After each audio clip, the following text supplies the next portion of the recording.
చూడు మేస్త్రి, ఇన్ని లక్షలు ఖర్చు అయినా పర్లేదు, ఇల్లు స్ట్రాంగ్ గా కట్టాలి. మీరు ఇల్లు కట్టినాకే రండి సార్, నేను చూసుకుంటాను. అలాగే. కాంట్రాక్ట్ లో 2 లక్షలు ఎక్కువ ఇవ్వమంటే ఇవ్వవు, కానీ ఇల్లు మాత్రం స్ట్రాంగ్ గా కట్టాలా? నిన్ను ఎలా మోసం చేయాలో నాకు బాగా తెలుసు. ఇటుక స్ట్రాంగ్ గా లేకపోయినా పర్వాలేదు, నాకు తక్కువలోనే కావాలి. మేస్త్రి, అక్కడ గోడ ప్లాస్టింగ్ కి సిమెంట్ అయిపోయింది. ఇసుకతో కవర్ చేయండి అయ్యా, సరిపోతుంది. నాకు ఈ ఇల్లు కడుతుంటే భయంగా ఉందిరా. ఎందుకురా? సిమెంట్ సరిగ్గా లేదు, ఇటుక సరిగ్గా లేదు. ఇల్లు చూడు, తుమ్మితేనే పడిపోయేటట్లుంది. సార్, మా కాంట్రాక్ట్ పని అయిపోయింది, మా డబ్బులు ఇస్తే వెళ్ళిపోతాం.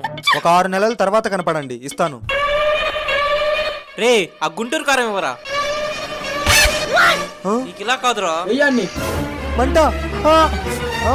రే, పద పద పద పదరా. మంట! రే, బయటికి పదరా. హచ్!